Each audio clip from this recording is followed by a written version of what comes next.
سمايل 2 هو فيلم رعب، ولازم قبل ما تدخل الفيلم تكون متفرج على الجزء الأول اللي نزل في 2022. الفيلم من بطولة نعومي سكوت ومن تأليف وإخراج باركر فين، وده برضه اللي عمل الجزء الأول. قصة الفيلم بتدور عن المغنية المشهورة سكاي رايلي، واللي بيكون عندها جولة غنائية حول العالم، وبتصادفها مجموعة من الأحداث الغريبة والمرعبة علشان تكتشف بعدها إن جواها كيان شيطاني ولازم تتخلص منه في أسرع وقت.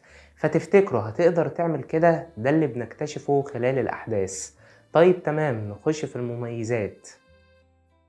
أول ميزة، الفيلم بيبتدي بمشهد من أقوى مشاهد الفيلم، وده لأنه كان مرتبط بالجزء الأول، فده خلاني أفتكر على طول أحداث وأجواء الجزء الأول. بعد كده الفيلم بيفضل مستمر في تقديم الفكرة وفي إنه يهيئني أدخل أجواء الفيلم اللي أنا أوريدي عارفها وحافظها من الجزء الأول.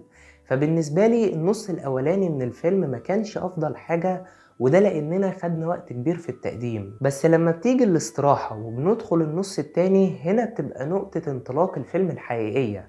الإيقاع بقى أسرع، الأحداث بقت أقوى، حتى كل الخضات المميزة والحلوة في الفيلم كانت في النص التاني. كمان عجبني في النص التاني إن الفيلم لعب على خط إنه يوريك مشاهد وإنت بتتفرج ما تبقاش عارف المشاهد دي حقيقية وحصلت فعلا، ولا كل الكلام ده في عقل البطلة.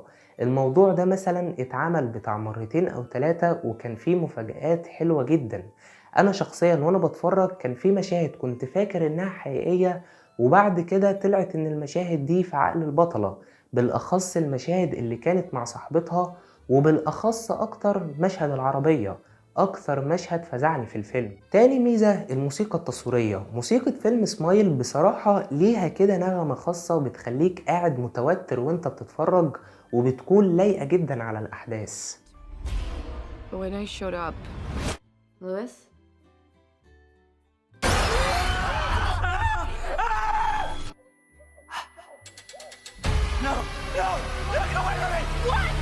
نروح لميزة تانية وهي الأداء التمثيلي، واللي كان متمثل في نعومي سكوت. طول الفيلم كنا عايشين معاها لحظة بلحظة، والحقيقة قبل ما أدخل الفيلم كنت متخوف منها، حسيت إن هي مش هتبقى لايقة على الدور. لكن لما الفيلم بدأ وواحدة واحدة الأحداث بدأت تشد، لقيت عكس المتوقع تماما. نعومي سكوت قدمت أداء مذهل.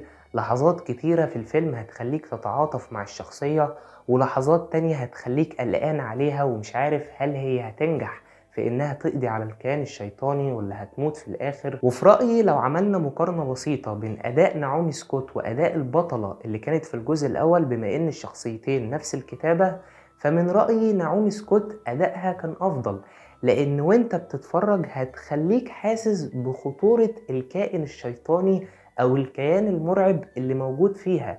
هتخليك حاسس ان الكيان ده لما بيدخل في جسم اي انسان بيقلب حياته 180 درجة، وحياته في الآخر بتنتهي بالموت. يمكن في الجزء الأول أداء البطلة ما خلانيش أحس بالخطورة دي زي أداء نعومي سكوت. رابع ميزة، الإخراج، واللي كان جيد من ناحية التصوير والألوان وكل حاجة خاصة بصورة الفيلم. كمان الخضات كلها معمولة بشكل حلو جدا، وبشكل يخليك فعلا تتفاجئ أو تتخض، مش زي اغلب افلام الرعب اللي بتقدم خضات من 2 جنيه ونص، تلاقي الخضة متوقعة من اول امبارح وفي الاخر ولا تتفزع ولا اي حاجة.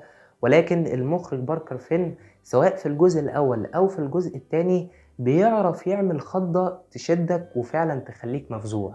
وبس كده المميزات خلصت، نخش في العيوب. طبعا انا كنت عارف ان الجزء التاني هيقدم نفس قصة الجزء الاول، بس في اعتقادي انه كان هيقدمها بطريقة سرد مختلفة. هل الكلام ده حصل؟ للأسف لا، الجزء التاني بيقدم حرفيا نفس قصة الجزء الاول بنفس السرد. لو تفتكروا معايا الجزء الاول بطلتنا بيتنقل ليها الكيان الشيطاني لما بتشوف المريضة اللي كانت عندها في المستشفى وهي بتنتحر وبتبقى مبتسمة ليها، ولما المريضة بتموت الكيان الشيطاني بيتنقل من جسم المريضة لجسم الدكتورة، وهي دي الطريقة اللي بيتنقل بيها من جسم إنسان لجسم إنسان تاني. نفس الطريقة بتحصل في الجزء التاني، مفيش أي اختلاف، وبنكمل برضو بنفس الوتيرة وبنفس أسلوب السرد اللي كان متبع في الجزء الأول. ودي بالنسبة لي كانت سلبية، لأن أنا كنت مستني إن أشوف فكرة الفيلم والقصة بأسلوب مختلف مش بنفس الأسلوب. حتى نهاية الفيلم هي نهاية الجزء الأول.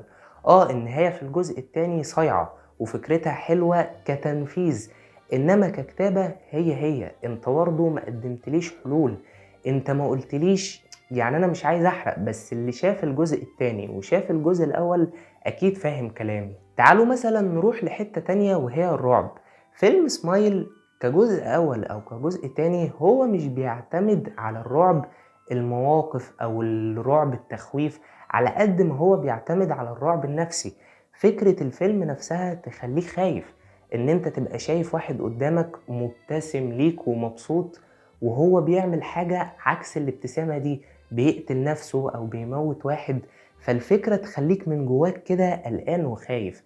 كنت أتمنى في الجزء التاني إن في النص الأول، بدل ما احنا خدنا وقت في تقديم الفكرة، ناخد الوقت ده في إننا نقدم مواقف رعب جديدة وكويسة مع الخضات. لأن برضو حسيت إن الفيلم في الجزء التاني اعتماده كله كان على الخضات. وبس كده العيوب خلصت، نخش في التقييم النهائي.